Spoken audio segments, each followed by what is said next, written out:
To make sense, we're going to use big B, big B.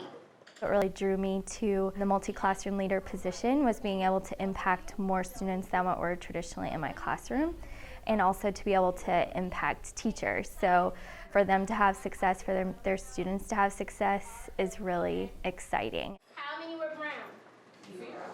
The most rewarding part, honestly, is just being able to still be with the kids. Seeing how much growth my kids produce.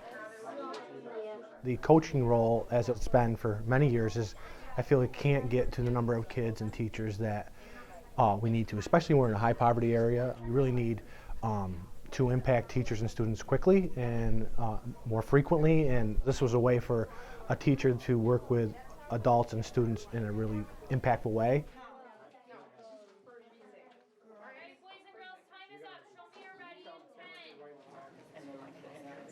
The culture of my team right now, I just feel like it's such a blessing that I have the people that I work with. We all are very collaborative in lesson plans. We all have very similar ideas, but we're also all open to learning from one another. If you're someone that's going to go into this profession as an MCL, you have to be aware that a lot of the times 90% of it is about relationships. If you can't build them or sustain them, this really isn't for you. This is every day, constant conversation about behavior, data, student achievement, curriculum, and it can be frustrating and you're living it with them. So it's very much about relationships. Who can give me an example of another So last year, especially when I was trying to initially get buy-in, modeling was my biggest key lever to try to get my teachers to see the actions I was taking with the students and kind of the students' reactions back with me. And now that I've gained that trust in my second year, during our conferences I can suggest ideas and go in and see them, try them on their own, just because that trust has already been built.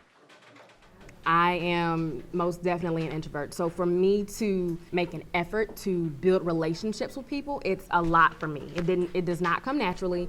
I know that the relationship is there because I'm able to see classrooms look differently than they were at the beginning of the year. The biggest change that I have seen is the change in who we're hiring. And I interviewed the possible candidates for the positions and then was able to hire who I saw fit. Number 3. Every MCL is going to be present at least one of the hiring fairs that's coming up. And the intention behind that is that we're able to scout out people on our own and actually interview them right there on the spot. The principal and the leadership here really value the MCL's input as far as hiring.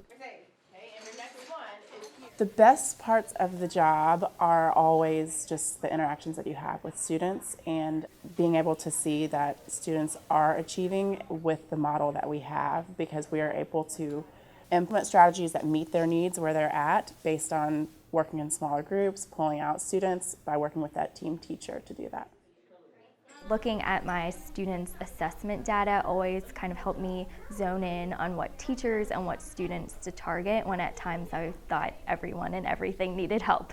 So just trying to stay really objective and using data to drive everything will help MCLs stay really focused and be most strategic. Our data meetings happen about 2 or 3 days after our kids test, which means I, as the instructional leader, then have to synthesize all of that and have it ready for my team. Even though we test online, it doesn't always spit out the prettiest of reports.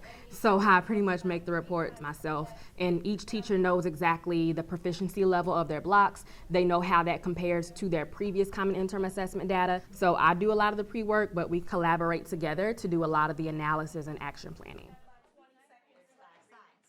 I would definitely think that as a district leader, you should pursue the opportunity culture, because you're able to take really talented teachers and extend their reach across several classrooms. So instead of having one teacher, one classroom, you're able to have multiple classrooms with the effect of this strong teacher. The impact I see in the MCL role is that a principal is able to meet with an MCL and they can get to 5 teachers and 70 kids and really communicate what is expected of them in a way that really will impact student achievement. If a district leader is trying to implement opportunity culture, I would say just go for it and take the jump, because it is truly rewarding for me, and I have firsthand experienced teachers feeling excited for the first time in numerous years and experiencing the growth that they've wanted and seeing students grow.